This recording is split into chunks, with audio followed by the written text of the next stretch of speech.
Wow, இந்த இன்ஃப்ளூயன்சருக்கு 1 million followers இருக்காங்க. ஆமா, அதனால தான் நான் இவர் சொல்ற டிப்ஸ்ல பணம் போட போறேன். அதிக ஃபாலோவர்ஸ் இருந்தா அவர் சொல்ற நிதி ஆலோசனையும் சரியாயிடுமா? ஆனா அவர் இலவசமா ஆலோசனை சொல்றாரு. யோசிங்க, இலவச ஆலோசனைக்கு பின்னாடி அவருக்கு வேற ஏதாவது பலன் இருந்தா? மின்னுவதெல்லாம் பொன்னல்லன்னு சொல்லுவாங்க. அதுவும் கரெக்ட் தான். ஆலோசனைய ஃபாலோவர்ஸை பார்த்து இல்ல, திறமையை பார்த்து கேளுங்க.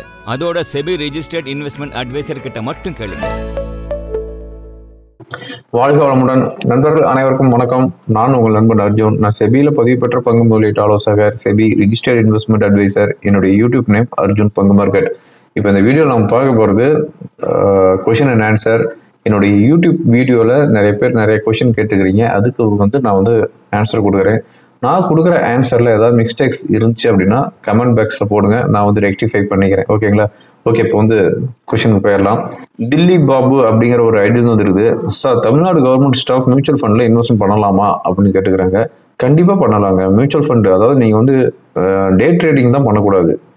As per Tamil Nadu government rules படி டே ட்ரேடிங் பண்ணக்கூடாது. நீங்கள் மியூச்சுவல் ஃபண்டில் இன்வெஸ்ட் பண்ணலாம், ஸ்டாக்லையும் இன்வெஸ்ட் பண்ணலாம். பட் உங்கள் லிமிட்டுக்கு உண்டான அளவு தான் நீங்கள் இன்வெஸ்ட் பண்ணணும். 50,000 சம்பளம் வாங்குறேன், ஆனால் மாதம் நான் 2 லட்ச ரூபா நான் மியூச்சுவல் ஃபண்டில் இன்வெஸ்ட் பண்ணுறேன் அப்படின்னா சோர்ஸ் ஆஃப் இன்கம் உங்கள் ஹோம்லேருந்து வேற பர்சன் இன்கம் பண்ணுறாங்க அப்படின்னா நோ ப்ராப்ளம். சப்போஸ் நீங்கள் மட்டும்தான் சோர்ஸ் ஆஃப் இன்கம் அப்படிங்கும்போது 50,000 சம்பளத்தை வாங்கிட்டு 2 லட்ச ரூபா இன்வெஸ்ட் பண்ணால் உங்களுடைய நேர்மையில் சம் ப்ராப்ளம் வந்துடும். அதனால உங்கள் லிமிட்டுக்குள்ளே நீங்கள் இன்வெஸ்ட்மெண்ட் பண்ணலாம். ஓகேங்களா?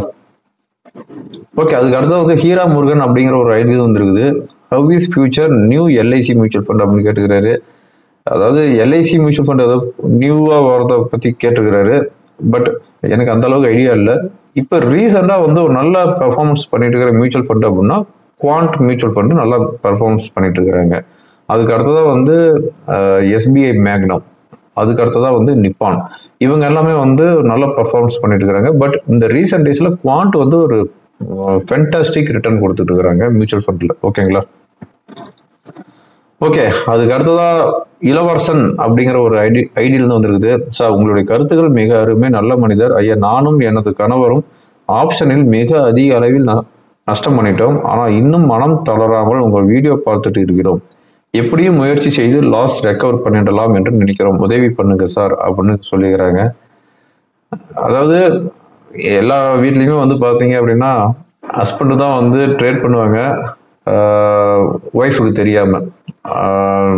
அதாவது லாஸ் வந்துச்சு அப்படின்னா ஒய்ஃபுக்கிட்ட நீங்கள் நல்லா ப்ராஃபிட் வந்துருச்சு அப்படின்னு போய் சொல்லி தான் ஆகணும், இல்லைன்னா நைட்டு சாப்பாடு கிடைக்காது. நிறையா ஹவுஸ் ஒய்ஃபுங்களும் ட்ரேட் பண்ணுறாங்க. அதாவது என்கிட்ட இருக்கிற கிளைண்ட்ஸ் பார்த்தீங்கன்னா ஒரு 2-3 பேர் ஹவுஸ் ஒய்ஃப் தான். அவங்க ஒரு நாளைக்கு 500 ரூபா 1000 ரூபா வந்துச்சு அப்படின்னா ப்ராஃபிட் புக் பண்ணிட்டு சிஸ்டத்தை ஷட் பண்ணிட்டு போயிடுவாங்க. அதே மாதிரி 500 ரூபா 1000 ரூபா நஷ்டம் வந்துச்சு அப்படின்னாலும் க்ளோஸ் பண்ணிடுவாங்க. அன்னைக்கு எனக்கு சொல்லுவாங்க, சார் 500 ரூபா வந்துச்சு, 1000 ரூபா வந்துச்சு, 2000 ரூபா வந்துச்சு அப்படின்னு சொல்லுவாங்க. அதாவது லிமிட்டடா பண்ணினாங்க அப்படின்னா அவங்க ஹவுஸ் ஒய்ஃப்னு புரிஞ்சுக்கலாம். அன்லிமிட்டடா பண்றாங்க அப்படின்னா அவங்க ஹஸ்பண்ட்னு நினைச்சுக்கலாம். ஓகேங்களா?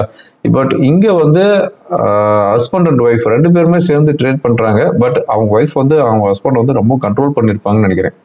கண்ட்ரோல் பண்ணிட்டு கொஞ்சமா லாஸ் பண்ணுங்க, ஏன் இப்படி பண்றீங்க அப்படின்னு கொஞ்சம் கண்ட்ரோல் பண்ணிக்கிட்டு இவங்களும் கொஞ்சம் இன்வால்மெண்டா இருக்கிறாங்க.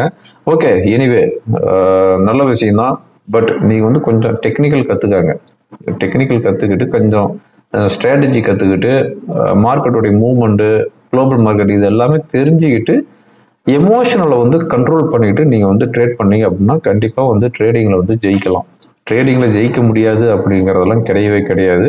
ட்ரேடிங்கில் ஜெயிக்கலாம். பட் நான் சொன்ன ரூல்ஸ் ஃபாலோ பண்ணிக்கோங்க. எமோஷனல் கண்ட்ரோல் பண்ணுங்க ஃபர்ஸ்ட்டு. அதுக்கு அடுத்ததாக லைக் மார்க்கெட் ட்ரெண்டு, டெக்னிக்கல்ஸ் இதெல்லாமே தெரிஞ்சுக்கிட்டு பண்ணினீங்க அப்படின்னா சக்சஸ்ஃபுல்லாக நடக்கலாம். ஓகேங்களா? ஓகே, அதுக்கு அடுத்ததாக திருப்பதி வாசு அப்படிங்கிற ஒரு ஐடியா இருக்குது. Sir, Titan, Tata motor, ONGC, SIP ஓகேவா அப்படின்னு கேட்டுக்கிறாரு. Titan okay, Tata motor okay, ONGC தான் கொஞ்சம் இடிக்குது. சம் ஸ்டாக்ஸ் நான் சொல்கிறேன், அதை கொஞ்சம் ஆட் பண்ணிக்காங்க.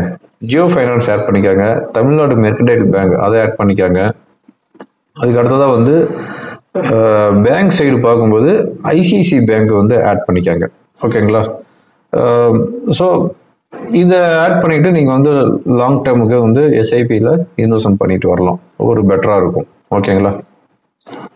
ஓகே, அதுக்கு அடுத்ததான் வந்து முத்தான பதிவுகள். நன்றி சார். மியூச்சுவல் ஃபண்டில் எஸ்ஐபி முறையில் பணம் செலுத்தி வந்தால் மாதம் 1000 என்றும் மறுமாதம் 3000 என்றும் செலுத்த முடியுமா அப்படின்னு கேட்டுக்கிறாங்க.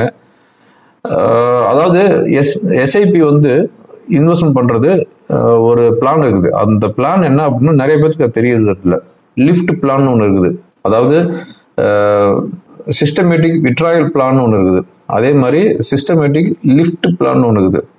மாதம் மாதம் இப்போ 500 போடுறீங்களா, அது அடுத்த மாதம் 750 ரூபா, அதுக்கு அடுத்த மாதம் 1000 ரூபா அப்படின்னு இன்க்ரீஸ் பண்ணிட்டு போகிற மாதிரி ஒரு பிளான் இருக்குது. இல்லை அப்படின்னா 6 மாதத்துக்கு ஒரு தடவை இன்க்ரீஸ் பண்ணணும், இல்லை அப்படின்னா வருஷத்துக்கு ஒரு தடவை இன்க்ரீஸ் பண்ணணும் அப்படிங்கிற மாதிரி லிஃப்ட் பிளான் ஒன்று இருக்குது. அந்த லிஃப்ட் பிளானில் நீங்கள் வந்து இன்வெஸ்ட்மெண்ட் பண்ணலாம்.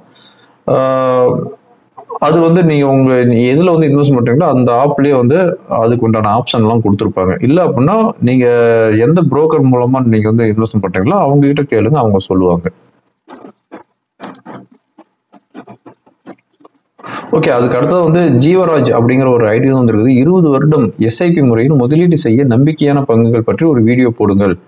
எனது மகன் எதிர்காலத்திற்கு அவசியம் அப்படின்னு போட்டு under value stock, fundamental stock, best future இருக்கும்படி ஸ்மால், மிட் கேப், லார்ஜ் கேப்னு எல்லாம் கலவையாக கொடுங்க அப்படின்னு சொல்லிக்கிறாங்க. இந்த கலவையை தாங்க நான் வந்து ஒரு 4 மாதத்துக்கு முன்னாடி தீபாவளியில் நான் ரெக்கமெண்ட் பண்ணியிருக்கிறேன். 15 ஸ்டாக்கு நான் வந்து ரெக்கமெண்ட் பண்ணிக்கிறேன். நீங்கள் கேட்ட கலவை அதில் இருக்கும். அதில் சம் ஸ்டாக்ஸ் 15 ஸ்டாக் இருக்குதுன்னு வச்சுக்காங்க. இப்போ வந்து அதில் வந்து ஜியோ ஃபைனான்ஸ் ஆட் பண்ணிக்காங்க, தமிழ்நாடு மெர்கடைல் பேங்கை வந்து ஆட் பண்ணிக்காங்க, ஆர்விஎன்எல், ஐஆர்இடிஏ, இதை 4-5 ஸ்டாக் வந்து ஆட் பண்ணிக்காங்க. அந்த வீடியோ என்னுடைய யூடியூப்ல போயிட்டு சர்ச் பண்ணி பாருங்க.